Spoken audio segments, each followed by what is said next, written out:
Muchas gracias por estar aquí. Les comparto, bueno, aquí están Carla Gómez Bordes y Andrés Peixoto con nosotros. Y durante la charla, este es una webinar, pero es más bien una charla, un panel en el que vamos a invitar al diálogo. Les voy a pedir, por favor, que tengamos nuestros micrófonos apagados y hasta el final vamos a tener un espacio para preguntas y respuestas, ¿sí? Y esta charla la vamos a grabar para que aquellos papás que no pudieron estar presentes en este momento, entonces puedan de alguna manera también disfrutarla, ¿sí? Y poder enriquecerse con lo que aquí estamos nosotros compartiendo el día de hoy. Por este motivo, en este momento voy a empezar anclando las imágenes de nuestros panelistas. Quiere decir que ya solamente los vamos a poder ver a ellos.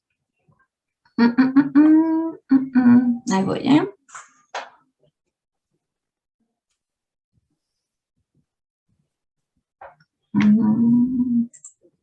Ahí está.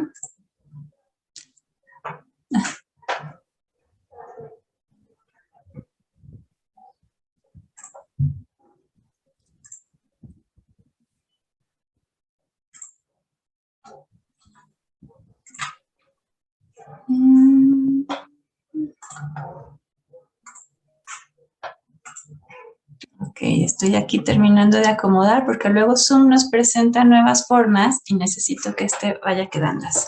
Bueno, parece que ahí está ya una vista agradable. ¿Cómo ves, Mayra? ¿Sí? Ok. Sí, bueno, perfecto. Entonces, les encargo mucho que los micrófonos queden, pues, a ver, permítanme tantito. Sí.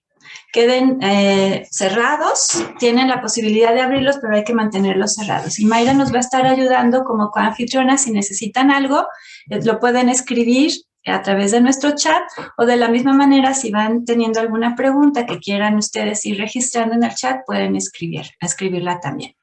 ¿Ok? Bueno. Ok, entonces, vamos a ver, permítame un momento.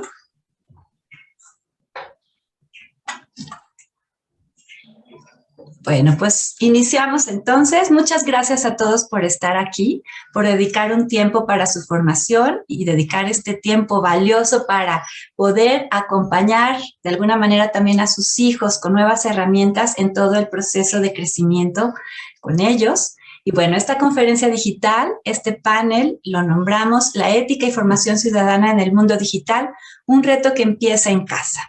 Y el objetivo de este espacio es que podamos analizar las necesidades de formación ciudadana y construcción de conductas éticas con los chicos, con sus hijos, para identificar qué acciones se pueden ir generando desde casa. Y bueno, para ello tenemos a dos invitados muy especiales, cercanos a nuestra comunidad de Etnovae, que agradecemos que estén aquí el día de hoy con nosotros para compartir. Y los voy a presentar uno a uno. Voy a presentar primero a Carla. Bueno, Carla Gómez Bordes es originaria de Guadalajara, Jalisco. Estudió para maestra normalista recién terminada la secundaria y fue profesora de educación primaria durante 20 años. Estudió la licenciatura en Historia en la Universidad de Guadalajara y se desempeña actualmente como profesora de educación secundaria. Finalmente cursó una maestría en tecnologías para el aprendizaje en la UDG, lo que la ha llevado a incursionar en diferentes campos para la incorporación de tecnología en el aula, como el diseño instruccional y el diseño de diversos ambientes de aprendizaje virtual. A partir de estas experiencias, su interés en el uso de la tecnología para el aprendizaje de la historia fue creciendo y la llevó a desarrollar el guión de un documental interactivo sobre la vida y obra de Elvia Carrillo Puerto y el surgimiento de la primera ola de feministas en México. Funge también como profesora universitaria en la carrera de educación en la UNIVA y participa como docente del curso de formación para asesores del sistema de la Universidad a Distancia, UNADIS, de la UNIVA. Es asimismo una orgullosa madre de 2 hijas y la abuela de 2 nietas. Bienvenida, Carla. Bien, y nos acompaña también Andrés Peixoto Schwab. Él realizó estudios de filosofía e historia en la Universidad de la República de Uruguay. Estudia teología en el Instituto Lumen Vitae de Bruselas, afiliado a la Facultad de Teología y de Derecho Canónico de la Universidad de Lovaina. En la misma Universidad de Lovaina realiza un posgrado en pedagogía. En 1996 llega al ITESO, Universidad Jesuita de Guadalajara, al área de la integración curricular. En 1996, de 1996 a mayo de 2003 es jefe del Departamento de Educación y Valores. Desde 2014 es académico y coordinador de UAC en el Departamento de Lenguas. Ha participado como investigador y docente en el proyecto ALFA, financiado por la Unión Europea para universidades de América Latina y Europa, en torno a la educación durante toda la vida. Es colaborador permanente de revistas europeas y latinoamericanas en las que ha publicado diversos artículos y además ha escrito 3 libros que le voy a pedir que me ayude a pronunciar. Están en francés, ¿sí? Sí, déjame que encuentre, porque en realidad son un poco más, pero los mandé 3. Que yo te envié. El de Méthodique pour enseignement aux valeurs. No concretamente, pero enseguida lo encuentro aquí. Con el currículum que yo te envié, aquí está.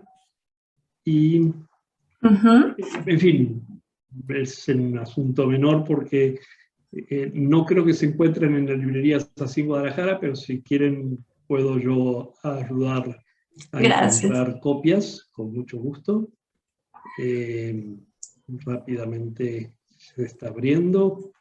Un momentito. Simplemente comentar que sí me tocó vivir en Europa durante 8 años, en Bélgica, es donde se encuentra la Universidad de Lovaina, y fue un parteaguas en mi vida, sin duda. Y por supuesto, soy originario de Uruguay, pero ya he vivido más tiempo en Guadalajara que el tiempo que he vivido en mi ciudad, Montevideo. He seguido, no es que en la suma sí pueda que haya ganado. Los libros son Guide méthodologique pour l'enseignement des valeurs, o sea, guía metodológica para la enseñanza de los valores. Question d'éthique dans l'enseignement universitaire, es asuntos de ética en la enseñanza universitaria. Y bueno, luego en español, Universidad de Educación a Distancia, nuevos desarrollos en Latinoamérica y Europa, en colaboración con la Universidad de Krems en Austria. Esto salió en alemán y creo que era más fácil leerlo en español, ¿no? Porque no fui yo que lo escribí en alemán, alguien me ayudó a traducirlo, por supuesto. Ok, pues muchas gracias, Andrés. Y bueno, estos son nuestros invitados, ¿sí? Entonces tienen mucho que aportar, mucha experiencia, mucho valor construido durante toda su trayectoria de formación. Entonces, pues agradecerles que estén con nosotros compartiendo este espacio. Y bueno, para dar inicio y entrar un poco en contexto, vamos a ver un pequeño video que nos habla un poco sobre la tecnología que estamos viviendo actualmente, el contexto actual y hacia dónde vamos. ¿Sí? Entonces, permítanme. Ok. Bien. ¿Ya lo están viendo? ¿Ya está viendo la imagen? Sí, Maki. Gracias. Ok, aquí vamos. La tecnología que ya está aquí, que ya forma parte de nuestro día a día, de nuestro contexto, ¿qué tanto la conoces? ¿Cuál es su impacto? La Big Data, esta acumulación de información que surge desde los dispositivos tecnológicos con los que interactuamos cotidianamente, es organizada y analizada para la toma de decisiones y prevenir situaciones locales y globales. El Internet de las Cosas, que permite la comunicación y conexión entre objetos y dispositivos. Facilita, por ejemplo, digitalizar las viviendas y monitorear el consumo de energía. La inteligencia artificial. Los robots pronto estarán en todas partes. Sus fabricantes dicen que los robots, con un buen diseño estético, personalidades ricas e inteligencia cognitiva social, pueden llegar a conectarse profunda y significativamente con los humanos. Las tecnologías limpias, productoras de energía que excluyen cualquier tipo de contaminación, principalmente el dióxido de carbono, causante del cambio climático. Las ciudades inteligentes, incorporando el IoT, Internet de las Cosas, se expanden rápidamente mejorando la infraestructura, la convivencia y la calidad de vida de sus residentes. El escaneo biométrico permite autenticar con mayor precisión la información personal de los individuos del planeta. La realidad virtual y aumentada Ofrecen experiencias interactivas al usuario, experiencias inmersivas, simuladores de la realidad. El metaverso permitirá a los usuarios trabajar, reunirse, jugar y socializar juntos en estos espacios 3D. El blockchain y las criptomonedas, elementos de la nueva economía digital. Los wearables abren la puerta a un universo personal, facilitando tanto la comunicación como el monitoreo de la actividad y salud de su portador. La impresión 3D, desde la impresión de un prototipo mecánico a escala hasta la impresión de órganos para la supervivencia humana. En contraste, también parte de nuestra realidad actual y las incertidumbres del futuro, la agravación de las desigualdades sociales y económicas, el cambio climático y la pérdida de la biodiversidad, un uso de los recursos que sobrepasa los límites planetarios, el retroceso democrático y la violencia, y las tecnologías de automatización disruptivas son las características de nuestra coyuntura histórica actual. Estas últimas citadas del informe de la UNESCO, Reimaginar juntos nuestros futuros, un nuevo contrato social para la educación. Pues ese es el contexto. Es el contexto actual que estamos viviendo, que parece más bien futurista, pero es un futuro que ya está aquí y es parte de nuestro presente. Y es el contexto en el que nuestros hijos, sus hijos, están creciendo, se están viviendo, y es lo que es parte de su realidad, ya sea un chico de primero de preescolar, un chico en edad segundo de secundaria, que es un adolescente, un chico que está por entrar a la universidad, es parte de su contexto y esta evolución que se va dando de una manera exponencial es parte de su contexto y del mundo que le está tocando ya vivir y que va a ser parte también del que le va a tocar vivir en un futuro que ya está aquí, ¿sí? Y bueno, pues entonces, en este contexto quiero preguntarles a nuestros panelistas, ¿qué ven en cuanto al impacto social que esta transformación tecnológica conlleva? ¿Cómo podemos ver todo esto en el día a día, en el futuro cercano, que ya está aquí y que va incorporándose en la realidad de las familias? ¿Y en qué elementos y qué acciones podemos identificarlo? ¿Sí? Quisiera dar el turno a Carla, ¿sí? Y enseguida vamos con Andrés. Bueno, gracias a todos. Bienvenidos a esta reflexión conjunta, donde lo vemos en todas partes. Hay que salir a la calle y está en todas las cosas que tocamos. Hay una imagen que me gustaría poner para ustedes. Hace un poco más de un siglo, todos los transportes se movían a fuerza de caballo. Todo mundo tenía un caballo, todo mundo tenía un lugar donde guardar un caballo y quien alimentaba y cuidaba a los caballos, y había toda una industria alrededor de los caballos. Y luego nació el automóvil. Y los caballos fueron moviéndose y todavía actualmente hay una policía montada en Canadá, es muy bonita. Pero la industria de los caballos, la que mantenía, cuidaba, alimentaba y procuraba a los caballos, esa desapareció. Pero a cambio nació una industria que ahora cuida, atiende, mantiene a los autos. ¿Ok? Entonces, ¿qué sucede? Esta industria naciente, llena de palabras tecnológicas que a veces no entendemos, es también una oportunidad naciente de unas nuevas industrias, nuevas profesiones. Yo siempre lo cuento con mucha gracia porque a lo que me dedico actualmente no existía cuando yo fui a la universidad. No era una carrera, nadie pensaba que eso era una profesión y yo vivo de ello. Pero no estaba en la mira de las universidades cuando yo fui a la universidad. Yo estudié historia. Y entonces, eso ha significado que hay un acelere en toda la manera en la que nos relacionamos con la realidad. ¿Dónde se ve? ¿Cómo se ve? ¿Quién lo ve? Pues se ve en el momento que le damos a un celular a un pequeño de 3 años para que se entretenga. Luego vamos a hablar más con detalle de ese entretener. ¿Dónde se ve? Cuando leemos un código QR para el desayuno del festejo del Día de la Madre y nadie se extraña. A nadie le parece una cosa sorprendente, increíble y sensacional, porque los QR han existido desde siempre, ¿no? Pero no es verdad. Pero nos hemos subido a la ola y esta pandemia ha acelerado de tal forma la inmersión en la tecnología que luego se nos hace transparente. Ustedes quizás no lo saben, pero sus hijos adolescentes juegan siempre después de que ustedes están dormidos.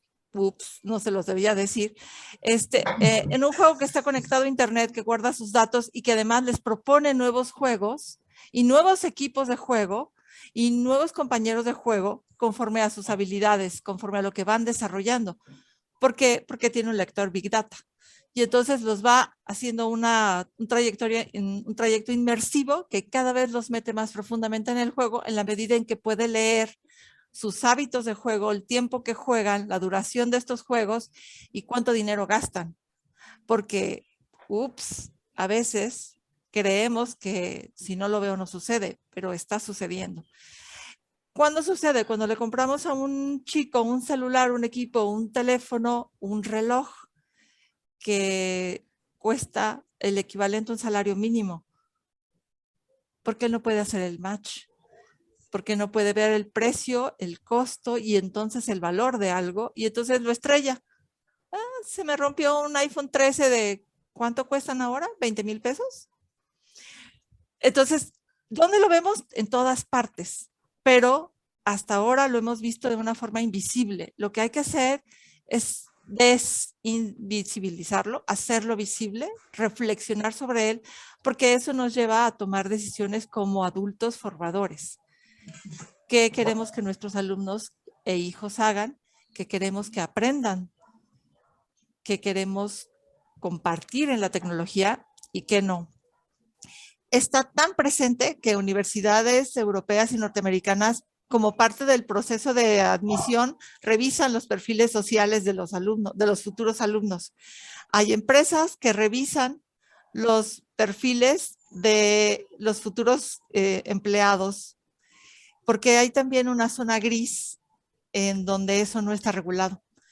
Y algunos filósofos hablan de una cosa a la que denominan extrimidad, es decir, es una intimidad que está hacia afuera, y entonces es íntimo y no es íntimo. Y eso también tenemos que aprender a manejarlo y tenemos que enseñar a manejarlo. ¿Qué tanto de mí puedo mostrar en redes? Hablaremos de eso en las siguientes preguntas. ¿Y qué tanto es mejor no mostrar? Entonces, la tecnología nos atraviesa todo el tiempo.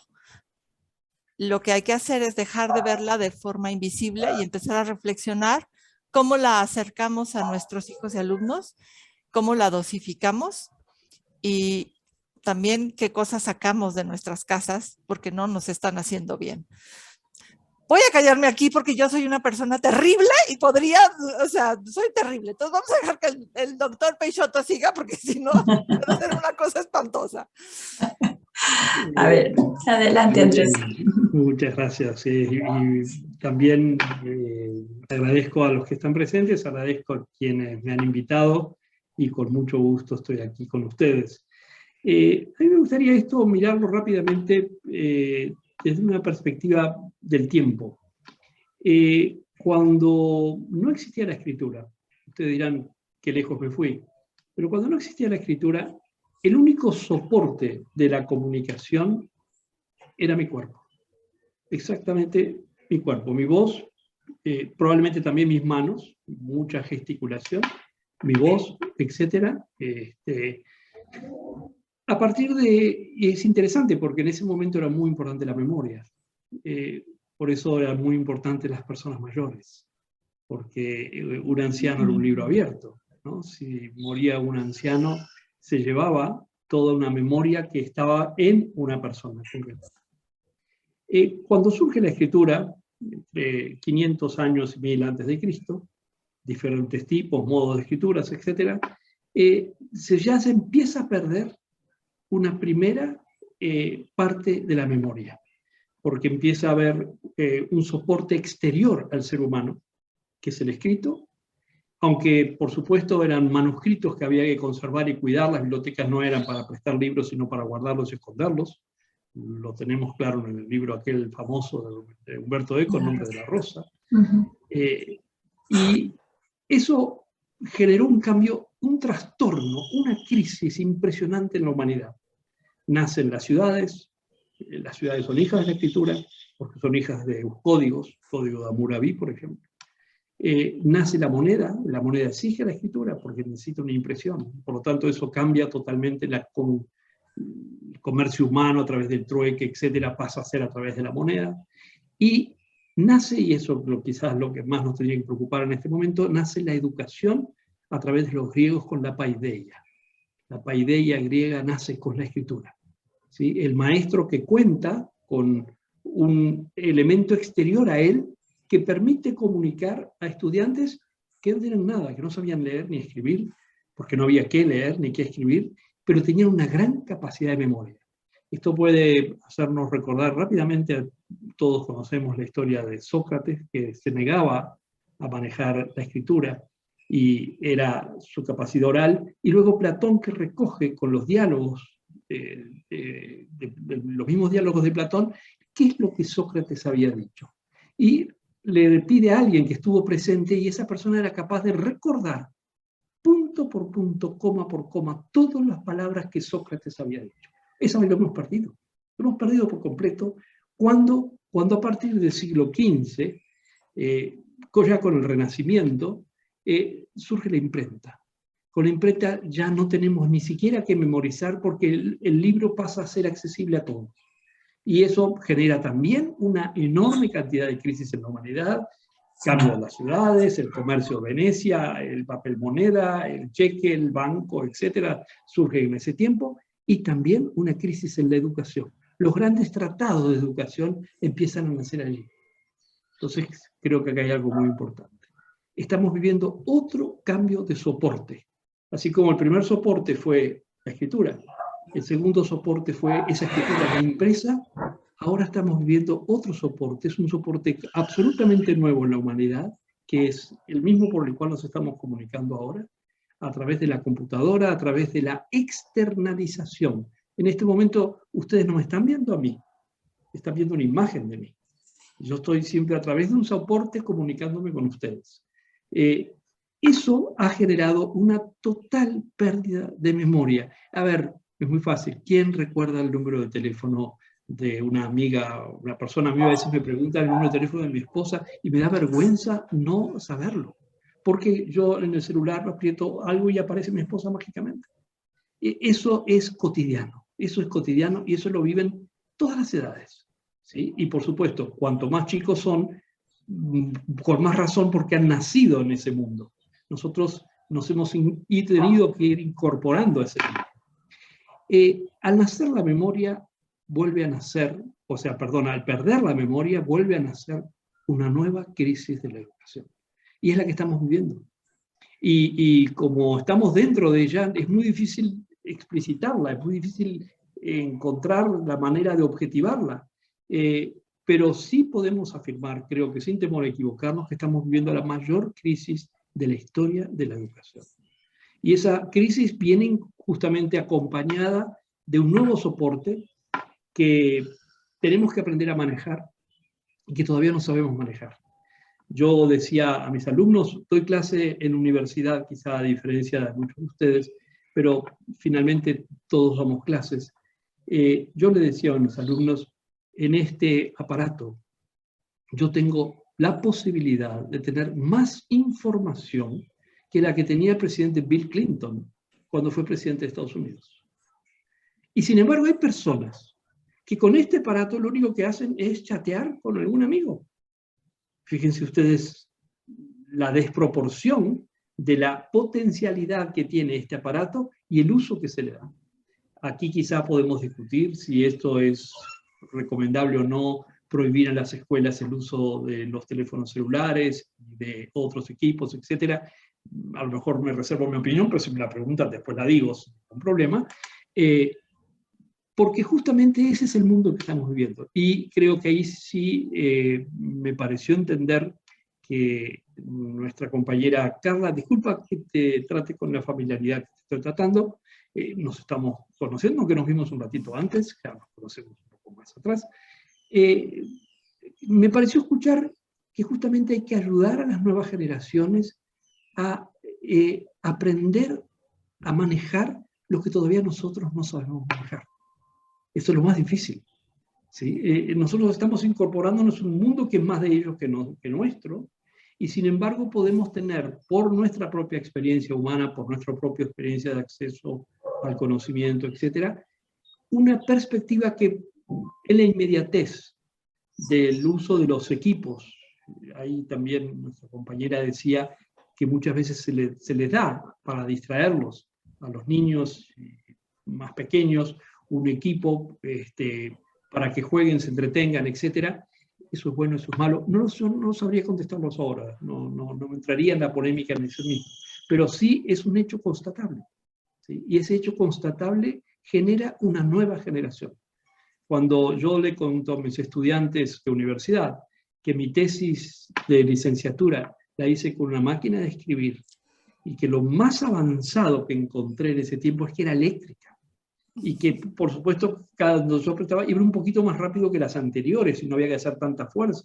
Pero cuando mi director de tesis me decía que entre este párrafo y este otro párrafo habría que introducir algo que los juntara, que los uniera, yo tenía muchas ganas de matarlo, porque eso implicaba todas las cosas una tras otra.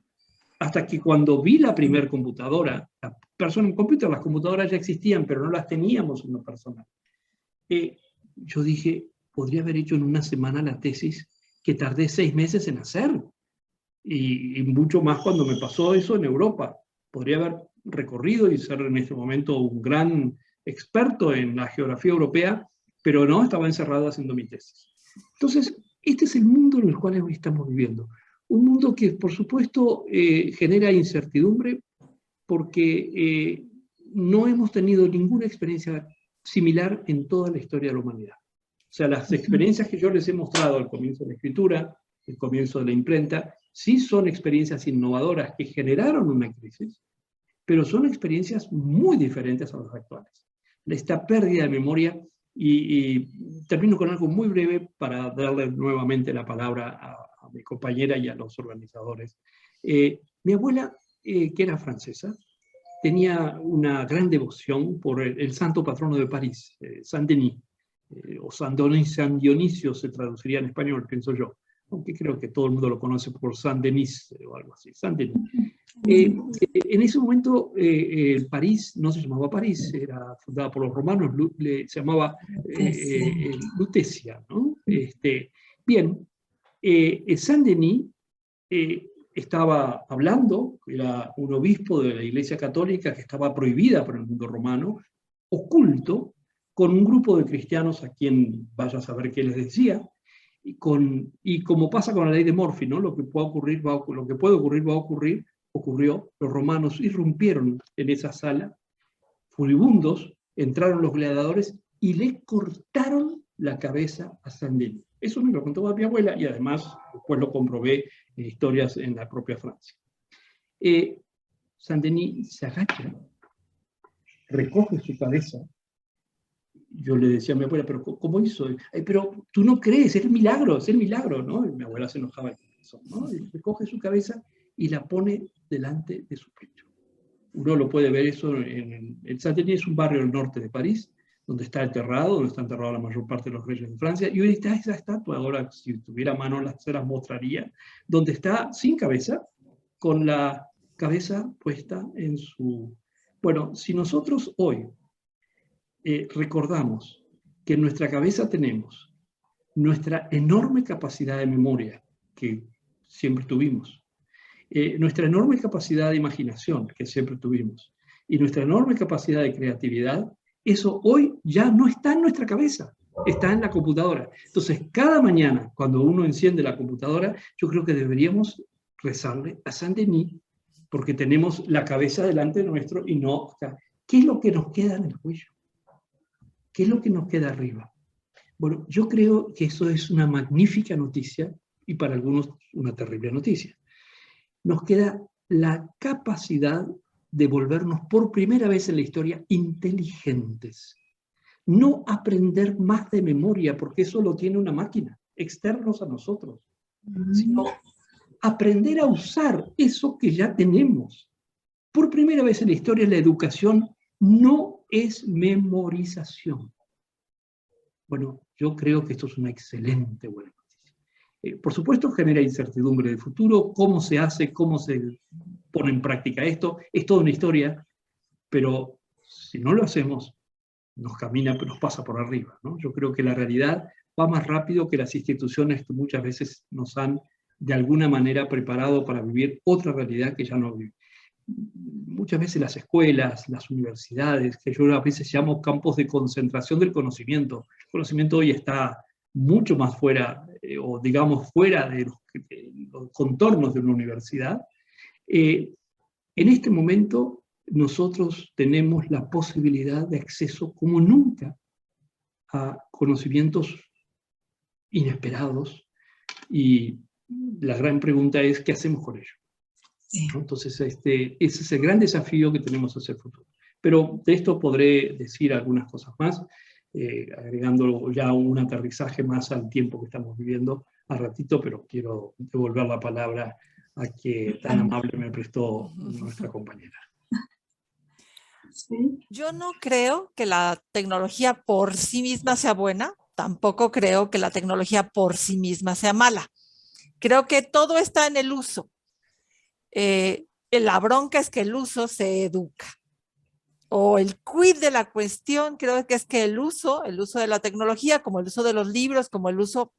Tengo un ejemplo perfecto. Pensemos en el pequeño de 3 años que empieza a afirmar el yo, y yo quiero hacerlo todo. Yo puedo, y yo. Y entonces un día entra a la cocina, tiene hambre y toma un cuchillo.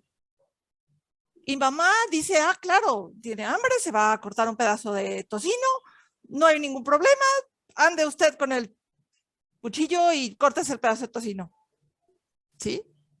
O detenemos su mano y le decimos, venga acá, súbase a este banquito y yo sujeto tu mano y te ayudo a cortar el tocino. ¿El cuchillo es malo o es bueno? Creo que ni siquiera tiene por qué caminar para allá, ¿no? Es cómo enseñamos a usarlo. Pero de ninguna manera se nos ocurre darle el cuchillo y dejar que ande por la sala solo, ¿no? En ningún momento pensamos que un niño de 3 años es capaz de tener un cuchillo porque podría ser peligroso, podría resultar herido, podría lastimarse, y entonces, ¿qué hacemos? Controlamos el cuchillo. ¿Qué tiene de diferente este equipo que nos hace creer que podemos dejárselo a un niño de 3 años para que ande por la sala, por la casa, por la comida, sin supervisión? Esa es la única cosa. Seguramente la diferencia es que el doctor Peixoto trabaja con universitarios y yo trabajo con pequeñitos. Y entonces, a lo mejor está padre ese trayecto, porque algunos mamás de preescolar y algunos papás de preparatoria podrán ver como la línea. En sí mismo el teléfono, en sí misma la computadora, en sí misma la conexión a internet, en sí mismo no es bueno ni malo, pero sí es necesario ayudar y educar en el uso. Llamó a callar. Vamos, sí, adelante. A mí me impresiona un hecho que, digo, comparto la idea de que no son ni bueno ni malo. ¿Sí? Estamos frente a una nueva realidad y que quizá nos faltaría todavía elementos como para poder encontrar los elementos buenos y malos, ¿no? Por ejemplo, yo a veces cuento con mis estudiantes, ciertamente estoy trabajando con estudiantes jóvenes adultos, aunque los psicólogos dicen que todavía son adolescentes, pero sí yo los considero jóvenes adultos. Les digo, ¿cómo puede ser que alguien invite a alguien a tomar algo a un Starbucks y estén cada quien con su equipo, sin el café más caro del mundo, ¿no? Porque podrían haberlo hecho eso desde su propia casa sin necesidad de sentarse a tomar un café delante. Pero a mí lo que más me impresiona es la repercusión social de esto. Yo creo que por primera vez en la historia humana, el conocimiento comienza a desvincularse de la economía. Voy a poner el ejemplo para que se entienda esto.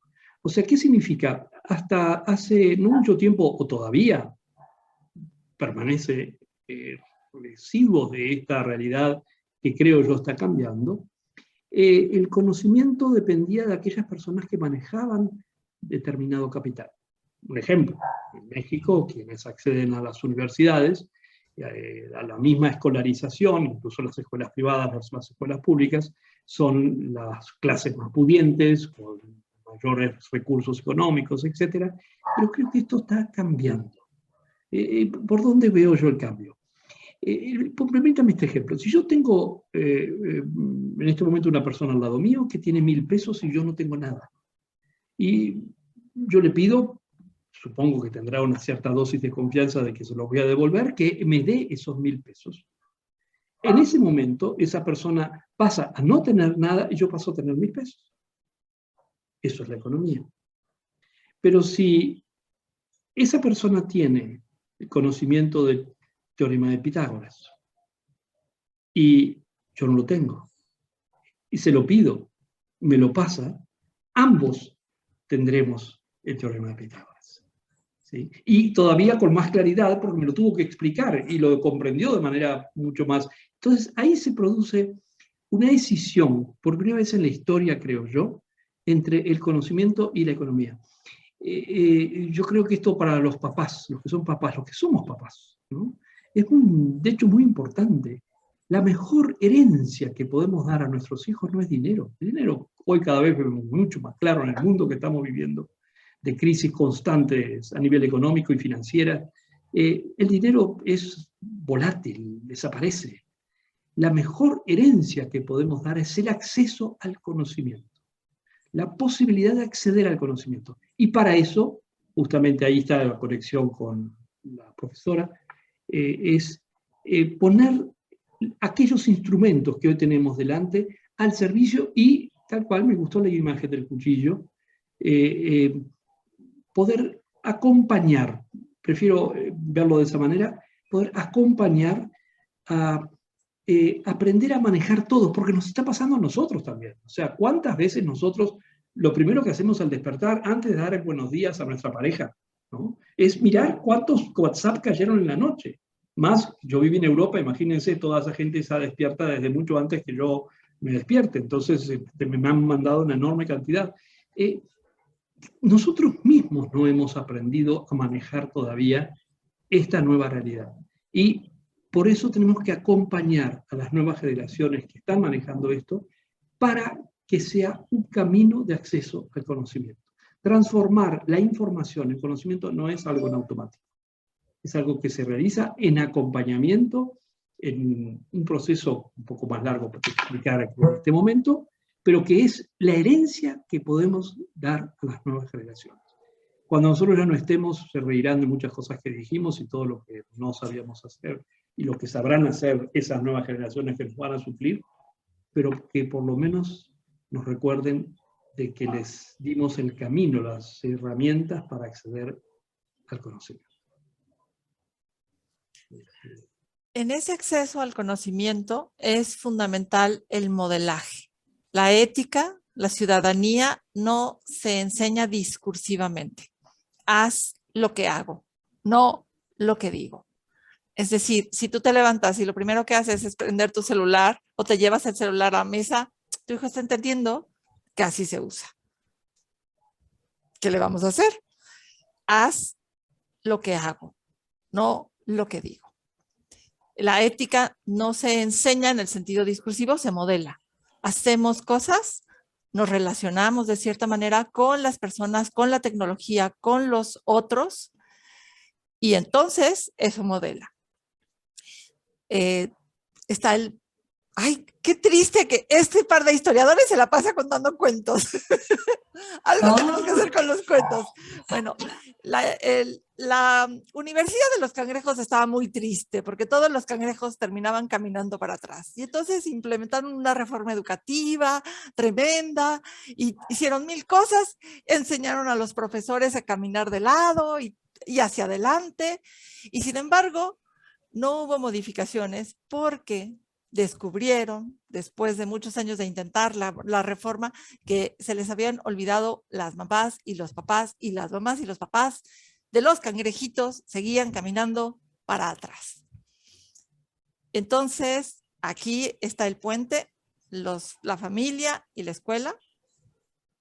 Tiene que tener un puente de comunicación y de trabajo conjunto. Y cuando hablemos de ética y de ciudadanía, y cuando hablemos de formación de personas, y cuando hablemos de educación, y cuando hablemos de convertir información en conocimiento, el modelaje, lo que hacemos, se convierte en algo crucial, fundamental. No podemos obviarlo ni pasarlo por alto. Y otra vez yo me voy a callar. No te calles, vamos bien. Sí, es que teníamos unas preguntas preparadas, pero el doctor Peixoto y yo no la hemos dejado. No. Es que, a ver, esas preguntas las han estado llevando de una manera muy agradable. Son simplemente guía. Continúen, vamos bien. Yo creo que un elemento que también nos puede ayudar, bueno, todos, papás, docentes, todos nos educamos unos a los otros, también somos educados por nuestros hijos, también somos educados por nuestros estudiantes, y algo que hoy también marca esta época de acceso a las nuevas tecnologías es que nos obliga a abandonar la presunción de la ignorancia. O sea, yo antes podía entrar a un curso, suponiendo llevo ya muchos años de docencia, en fin, bastaría con que dijera la edad que tengo, cosa que no lo voy a hacer, pero no crea que porque no tengo escrúpulos para nada, simplemente para no distraer. Pero entraba a un salón de clase convencido que yo sabía cosas que mis estudiantes no sabían. Eso se acabó. Hoy, ahí está, en parte estoy respondiendo a una pregunta que hace un rato hice. Hoy mis estudiantes con el celular en clase, encendido, porque hay un reglamento que dice que debe estar apagado. Bueno, ya eso es absolutamente obsoleto. Hoy se pone en silencio un celular y si está apagado, está encendido, nadie se entera, no vamos a hacer controles policíacos. Hay una diferencia entre un educador y un policía. El policía siempre sospecha que el otro está cometiendo un delito. El educador siempre cree en que el otro está caminando hacia algo mejor. Para ayudarlo, por supuesto, ¿no? Pero cree en el otro, ¿no? Esa es la diferencia entre el educador y el policía. Pero bueno, es la presunción de ignorancia. Yo hoy debo cuidar, o debo darme cuenta, que mis estudiantes, bueno, insisto, trabajo en universidades, pero esto creo que es aplicable, me lo contaba también una maestra de niños más chicos, no sabría recordar la edad concreta que lo tenía en unos encuentros que tuvimos en un colegio, que maestra o profesor, yo creo que usted está equivocado. Porque yo estoy viendo en Wikipedia que no es tal cual lo que usted está diciendo. Y uno dirá, bueno, pero Wikipedia no es algo del todo confiable. No estoy tan seguro. No estoy tan seguro. Es la primera enciclopedia libre que existe en la historia de la humanidad. La enciclopedia británica, que todos conocemos su reputación, depende de los libros que se publican, pero no está haciéndose constantemente en Internet. Yo una vez hice una experiencia, por supuesto, con estudiantes de maestría. Entiendo que a lo mejor con adolescentes no me animaría a hacer esa experiencia, y dudé incluso si hice bien lo que realicé con mis estudiantes de maestría. Les propuse entrar a Wikipedia. Ustedes vieron que uno puede tener la libertad, la acción, simplemente sabiendo cómo hacerlo, de cambiar los datos. Entonces, equipos de trabajo busquemos cosas bien absurdas, buscamos Jesucristo, decía, nacido según las escrituras en Belén. Otros cuestionaban si las escrituras eran lo correcto, era nacido en Jerusalén, pero había que de alguna manera concordar con el Antiguo Testamento, etcétera, etcétera, lo que podemos encontrar sobre Jesucristo en Wikipedia. Y a un estudiante se le ocurrió decir, ¿qué tal si cambiamos? Había, por supuesto, un moderador, una persona que estaba constantemente viendo su Wikipedia por aparte. Y ponemos Nueva York, nacido en Brooklyn. Tardó 2 minutos en ser corregido. Esto me resulta magnífico. Quiere decir que en Internet hay más gente buena. Una persona que corrige algo para que otro no se equivoque es una persona buena. Es una persona en la cual podemos confiar. Y yo creo que en Internet hay, por supuesto, de todo. Es una ciudad, ¿sí? Y una ciudad donde uno tiene que preguntarse dónde conviene transitar y dónde no. Pero hay también gente dispuesta a ayudarnos. En 2 minutos corrigieron este dato. Por supuesto, a otros se les dio por poner una fórmula matemática y hubo que esperar que entrara alguien que conociera esa fórmula matemática para que lo corrigiera. Pero significa que la presunción de ignorancia ya no puedo concebirla. Un papá no puede hacerlo con su hijo. Dice, no puedes ir a tal lado. ¿Por qué? Porque tal... Sin embargo, en Internet en este momento están dando una estadística que dice que los... Y a veces el padre ni siquiera se ha fijado en eso. Entonces, les pasa a los médicos. Uno va al médico y uno ya leyó antes los síntomas que tiene y le dice al médico por dónde cree que puede ir la solución. El médico dice, no, ya o cada vez quedan menos médicos que dicen, no, déjeme a mí ser el médico, no a usted. ¿No? Me toca a mí ser médico. Bueno, creo que hoy el conocimiento se comparte. Y vivimos en un mundo donde eso genera una crisis. Por supuesto que genera una crisis. Y ahí está el gran problema, ¿a quién le creemos? Ahí está después todo lo que aparece en Internet, que muchas veces nos confunde, cómo distinguir lo que es verdadero y lo que no es verdadero. Eso es otro gran tema, ¿sí? que tenemos justamente en esa ciudad en la cual nos movemos, con infinitas entradas, hay entradas que nos pueden llevar por caminos que no sean los que queríamos tomar. Y ahí está la ética, justo ahí, en cómo decido el camino que quiero tomar. Ahí está donde es decir, Internet es una ciudad, es el mejor ejemplo que he escuchado. Nunca me lo voy a robar. Citaré al doctor Peixoto, pero no me importa porque ya me robé el ejemplo, porque ahora él tiene la ciudad y yo también, como decíamos que era el conocimiento. Y entonces, parado en la puerta de esta ciudad, como si fuera una gran Babilonia, una gran Alejandría, puedo entrar y entonces, ¿cómo me conduzco? ¿Qué hago? ¿Qué elijo? ¿A qué le doy clic? ¿Y qué paso por alto? Y la primera cosa es que nunca mandamos a un pequeño, a una ciudad, a un viaje sin compañía. ¿Se acuerdan ustedes la primera vez que mandaron a su pequeño al Oxxo, a la tienda por las tortillas? ¿Cuántos años tenía? ¿5? ¿6? ¿7? ¿8? ¿10? Y ya había ido a la tienda con ustedes y ya conocía el camino y al tendero y conocía las monedas. Es decir, antes de soltarlo, pasaron muchas cosas. Ese es el camino de la ética. Ese es el camino que vamos a ir formando antes de navegar solo y que le lleguen al doctor Peixoto en la universidad y que puedan editar Wikipedia malamente. ¿Cómo? Los cómo son el camino de todos los días. ¿Cómo? Primero modelamos, porque lo que se dice y no se hace no sirve. La otra es pongamos pasos chiquitos, cortemos en pedazos este proceso grandotote que es, tienes tu computadora en tu cuarto, te conectas y haces la tarea, cortado en pasos pequeños.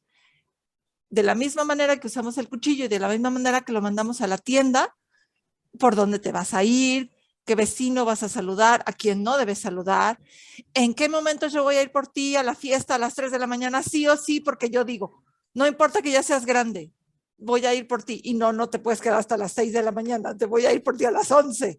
Y no nos parece una cosa extraña, es verdad que frente al desconocimiento de la tecnología nos da por retraernos y por pensar que ellos saben más que nosotros. Ahí yo tendría mucho cuidado, sobre todo cuando estamos hablando de educación básica. Por asuntos que tienen que ver con la cultura, ustedes saben más. Nada más porque el diablo sabe más por viejo que por diablo. Y en el trayecto de la apropiación de las herramientas culturales, ustedes son los responsables de formar a una persona.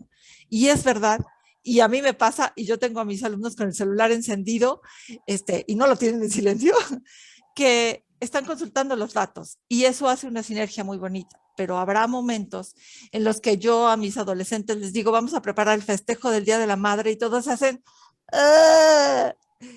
Y yo no pregunto si quieren, porque ya sé que no. Ya sé que no quieren, pero no les voy a preguntar, porque todos tenemos que participar en esas cosas. Y entonces, ¿qué significa? Significa estar haciendo una negociación entre aquello que es conveniente para su formación y aquello que ellos desean, ¿no? Sobre todo cuando estamos en formación, hay cosas que los adultos decidimos y suena muy feo, pero quien más te quiere no es quien te hará sufrir, no es cierto, es quien te va a cuidar. Quien más te quiere te va a cuidar y no te voy a dejar transitar por esta ciudad enorme, llena de cosas maravillosas y de peligros, sin acompañamiento. Entonces, ustedes tienen que enterarse cuál es el juego, con quién juega, cuáles son los buscadores que usa, cuál es el historial que deja en la computadora. Tienen que acompañar, y acompañar significa estar a un lado. No a la distancia, no a lo lejos, allá no, significa ahí, juntitos, uno al lado del otro, para que cuando lleguemos a la maestría estemos más lejos, para que cuando tengan 20 no estemos en el escenario con ellos, estemos allá en bambalinas, porque ya los formamos, ¿no? Pero mientras estamos en formación, nosotros detenemos la manita, porque si lo suelto se va a tropezar en el escalón, no va a subir al escenario, ¿no? Y luego cuando esté en la primaria, bueno, me voy a hacer poquito para atrás para que estén ahí los compas y jugando y haciendo. Y si me llama, voy. Si no me llama, no voy. Pero no me voy a ir del escenario todavía. Y así voy a irme haciendo hacia la sombra cada vez más. Pero en principio soy el formador, el acompañador, el acompañador es una palabra horrorosa, pero la lengua se pone uno nervioso, no crean. Pero es el que está ahí también dirimiendo en esta manzana del bien y del mal. O sea, esto está bien, esto está mal. Agredir a alguien en internet, porque siempre pensamos en nuestros hijos como las víctimas del acoso. ¿Y qué tal que descubrimos que son los victimarios? ¿Cómo enfrentamos eso? ¿Qué hacemos? Porque lo más fácil sería salirse del problema, fingir que no sucedió, ¿no? ¿Qué tal que un día veo que mi hijo o mi hija está buscando porno? ¿Qué hago? ¿Lo enfrento? ¿No lo enfrento? ¿Lo digo? ¿No lo digo? Yo tengo una recomendación que tengo para mis papás, siempre. Todo lo que no se habla, se queda como en el silencio. Entonces, si tienen el problema, enfréntenlo, háblenlo. Busquen el mejor momento, pero háblenlo siempre. Porque la ética se modela, se construye en el día a día, en las pequeñas decisiones. Se resuelve cuando nosotros nos levantamos y no miramos el celular, sino que primero damos los buenos días. Cuando nosotros llevamos nuestro vaso a la cocina, cuando nosotros hacemos cosas primero, antes de pedirlas a ellos y a ellas que las hagan. Entonces, es un trabajo formidable porque nos implica 24 horas, 7 días a la semana, 52 semanas al año, 20 años seguidos. Por eso siempre les digo que los amo mucho y por eso siempre pongo a mis hijas y a mis nietas en mi currículum porque fue una chamba. O sea, fueron 20 años de estar ahí como un trabajo también. Y ya me voy a volver a callar. Gracias, Carlos. Creo que volviendo a la ética, bueno, creo que estamos dentro de ella, algo que me parece muy importante es que tomemos conciencia de que estamos obligados a estar en constante actualización. Bueno, ya les dije hace un rato, tengo muchos años de docencia, donde no existían ninguno de esos equipos que hoy están presentes. Cuando estos equipos empezaron a aparecer, fui tomando conciencia que mis estudiantes, insisto, trabajo con universidad, pero imagino algo similar con los niños, puede ser hipotético. Mis estudiantes me respetaban más cuando ellos veían que yo entendía de qué se trataba esto. Me respetaban más cuando veían que yo estaba, si no igual preparados que ellos, porque algo que jamás podré hacer es manejar los pulgares a la velocidad que manejan cuando escriben un WhatsApp. Yo los miro con asombro, me siento iletrado comparado con ellos. Pero sin embargo, sí entender qué es el mundo en que están viviendo. Yo creo que eso es una responsabilidad que tenemos como educadores. Y para poder entender el mundo que estamos viviendo implica estar constantemente actualizados y encontrar puntos de referencia. Yo uso, por ejemplo, tengo un hijo de 23 años, por supuesto que él me regaña todo el tiempo. Cada vez que yo le pregunto cosas, me dice, pero si tú me enseñabas cosas antes y ahora, bueno, por eso mismo, como yo te enseñé a manejar un tenedor, ahora por favor ayúdame a manejar esto que me está generando un programa que yo no sé cómo resolver. Y él viene con un poco de enojo y lo resuelve en 3 segundos lo que yo hacía 1 hora que estaba intentando resolver. Pero creo que es muy importante estar actualizados. O sea, yo lo empleo a él para que de alguna manera yo no me estanque.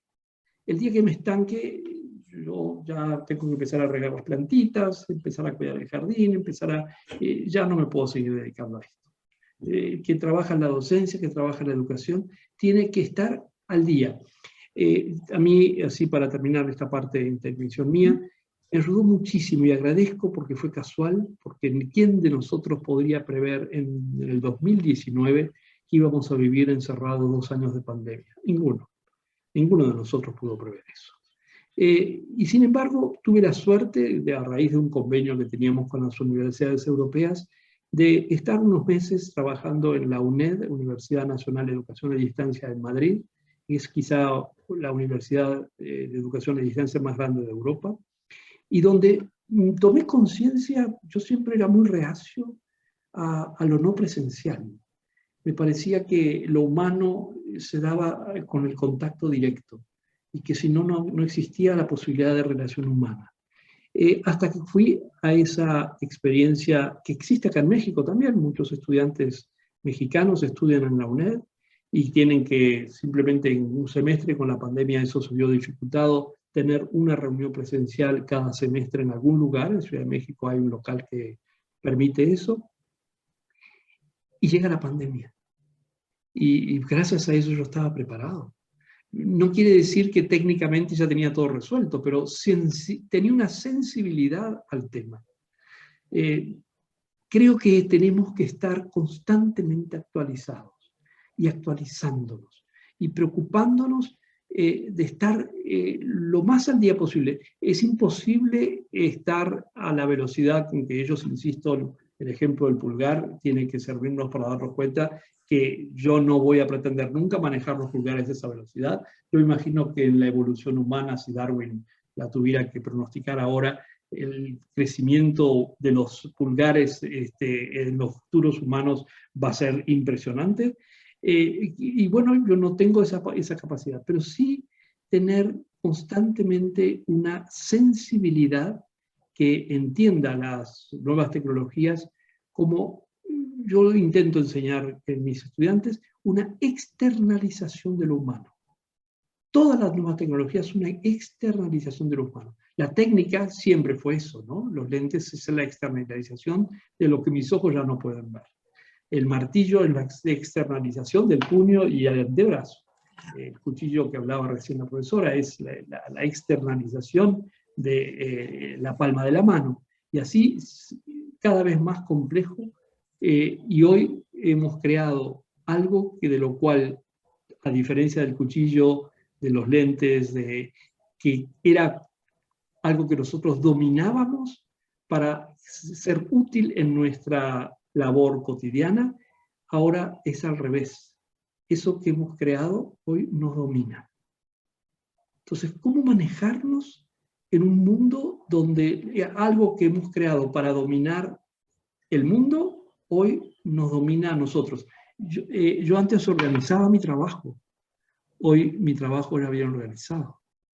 Cualquier programa que empleo, no por hacer publicidad, de Microsoft, de lo que sea, ¿sí? Ya me está organizando mi trabajo.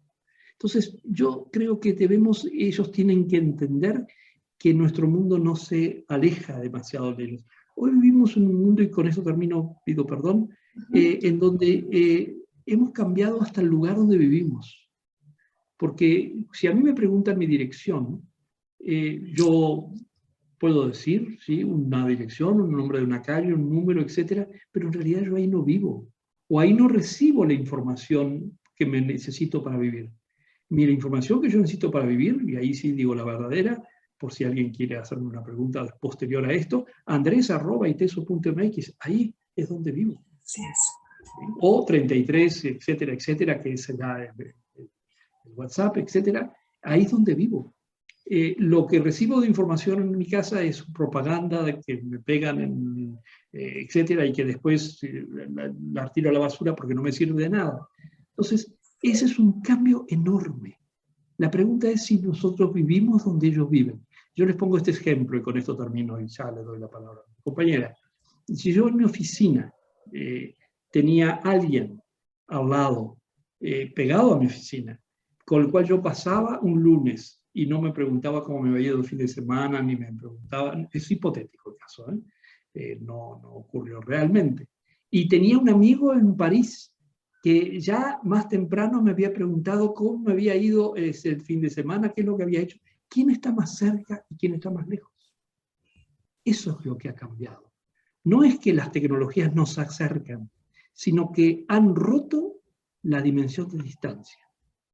¿Sí? Es un universo totalmente nuevo. Y creo que ellos ahí están. Y la pregunta es, ¿nosotros dónde estamos? Para estar con ellos, tenemos que hacer un esfuerzo descomunal y para mantenernos ahí y no quedar fuera. ¿Sí? En fin, cedo nuevamente la palabra, perdón. Ok, gracias. Y ahora sí, una última intervención para ya cerrar. Agradezco esta última aportación que dieron con estos consejos mucho más ya enfocados hacia qué podemos hacer como padres de familia y docentes, ¿no? Para ir acompañando esta situación que estamos viviendo en esta era, ¿no? Y que además nos invita a formarnos y nos invita finalmente a trabajar en colaboración, tanto con nuestros pares como con nuestros hijos, ¿no? Que nos permita aprender de ellos, junto con ellos y modelarles a ellos para poder salir avantes en esta era que estamos viviendo. Y entonces, una última idea, Carla. Gracias. Una última idea. Retomando la idea del doctor Peixoto, porque es muy buena, los que nos dedicamos a la educación y los madres y los padres se dedican a educar, no pueden estar desactualizados. ¿De qué? Pues si el sujeto del asunto es sus hijos, pues no pueden estar desactualizados de sus hijos. Y entonces no pueden estar lejos de lo que les gusta, de quiénes son sus amigos. Pero es que él me dice que no quiere que vaya. Ignóralo, felizmente. Sí quiere que vayas. Solo está luchando porque ya quiere ser alguien grande, pero todavía no es grande. Tiene 12, 13, 15. Eso no es grande. Va a vivir 80 años. 12 no es grande. Olvídalo. En la afirmación del yo de los 2 años, ya se quiere vestir solo. Ok, ármate de paciencia. Déjalo vestir solo, pero ¿cuáles son sus colores favoritos? ¿Prefiere el short o el pantalón? ¿Le gusta más esta falda o esta otra? Y eso significa estar ahí y estar preguntando y estar atento a las respuestas, estar atenta a las respuestas y no solo imponer. Esta parte maravillosa que decía el doctor Peixoto de que la tecnología descentraliza el conocimiento, me permite también escuchar al otro. ¿Qué me tiene que decir? ¿Qué me puede aportar? ¿En dónde me puede debatir? Y también recordar siempre que hay cosas que no están a debate, es decir, te tienes que bañar, compadre, porque luego hueles a... ¿no? Y ahí vamos en la negociación, haciendo el entramado de la vida.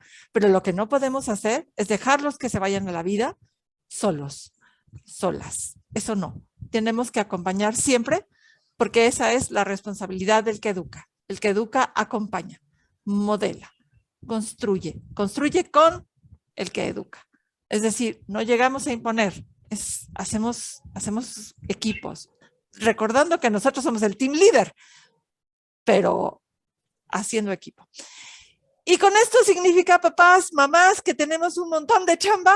Se vale quejarse, se vale quejarse. Lo que no se vale es tirar la toalla. Y bueno, siempre que tengan la duda y la ganas de tirar la toalla, aquí estamos para ofrecer propuestas y soluciones. Gracias a todos por su atención. Gracias, Carla. Andrés, ¿algo más que quieras agregar? No, yo creo que esto último que decía Carla me parece fundamental, no tirar la toalla, no quedarnos, estar constantemente actualizándonos y acompañando. No podemos renunciar a nuestra tarea de ser educadores. Lo que sí tenemos que tomar conciencia es que ha cambiado. ya no son los mismos educadores que quizás fuimos nosotros educados, o con ellos fuimos nosotros educados. Nuestros padres hoy serían seres de otro planeta, o sea, sus propios abuelos, los niños actuales. Entonces, sí ser conscientes de que vivimos en un mundo totalmente nuevo, a pesar de que todavía subsisten cosas viejas. Y yo no puedo dejar de decirlo, y más si tenemos algo, una pregunta ahí sobre la ciudadanía, es lo último que quiero decir al respecto. A mí esto es absolutamente viejo. Cuando el 24 de febrero de este año 2022, Rusia invade Ucrania, yo no les miento, a mí se me vino el alma a los pies. Tengo muchos amigos en Polonia, tengo amigos en Finlandia, personas que tienen fronteras, pero lo que más me ha impresionado, porque eso me hizo estar muy en contacto con esa realidad, es que es una guerra antigua, del siglo XVIII, del siglo XIX. Ustedes vieron que no hay una sola nueva tecnología. Siguen derrumbando edificios como se hacían antes en la Segunda Guerra Mundial o Primera Guerra Mundial. Siglo XIX, pero que trasladó al XX, haciendo los siglos más terribles de la historia de la humanidad. Entonces, por un lado, se me viene el alma a los pies, por otro lado me llena de esperanza. Quiere decir que es algo que no forma parte de nuestro tiempo. Nuestro tiempo creo que es un tiempo, al menos puedo pecar de optimismo, un tiempo llamado a la paz. Entonces yo creo que tenemos que saber construir la paz. Y no en Ucrania, estamos en México, en donde tenemos que construir la paz. Y cómo también en México no se está usando tecnología para encontrar a la gente que no sabe dónde está. Esas cosas también me alarman, cuando no solo es un problema educativo, sino es general, es el ciudadano. La tecnología tiene que estar al servicio de un mundo mejor. Si no, hemos dejado pasar la oportunidad. Perdón. Muchas gracias. Pues muchas gracias a los dos por compartir estas ideas y su experiencia con nosotros. Y bueno, si alguien tiene una pregunta, sería el momento de ahorita compartir estas ideas. No sé si alguien escribió algo en el chat, Mayra. Compartieron esta idea de que la tecnología no es mala ni buena, que tiene que ver más bien como en la forma en la que se utilice. Esta aportación fue de la señora Francisca. Dice, darle un uso correcto sin perder la cabeza. Gracias. Bien, pues ahora sí invitar a los papás, a alguien que tenga alguna pregunta específica para nuestros panelistas. ¿Comentario? Bueno. ¿Sí, Leti? Ahora sí me dejaron sin habla. Esta es una de las pláticas que creo que enriquecieron muchísimo como madre, ¿no? No, yo no soy docente, pero sí soy formador de futuros, yo digo, porque mis hijos son como que el futuro, ¿no? Entonces de repente me dejó muy completa de conocimiento y de lo que es el manejo de la ética con la tecnología, con todo. No, de verdad sí me han dejado impactada. Creo que tienen toda la razón de que estar actualizados yo primero para llevar de la mano a mis hijos y formar adultos responsables con la ayuda de la tecnología, ¿no? Así es. Sí, de verdad me he quedado calladita. No sé si pero gracias al doctor Peixoto, gracias a la maestra, es maestra, ¿verdad? Carla Gómez, gracias. A ustedes por habernos dado esta temática que ahora sí ha estado muy profunda y muy llena de bastante razón.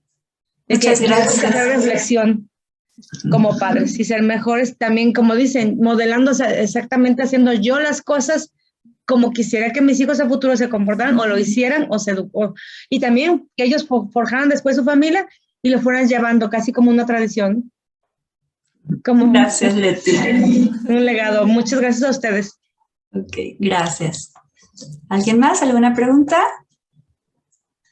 Aprovechen, están de oferta 2 por 1.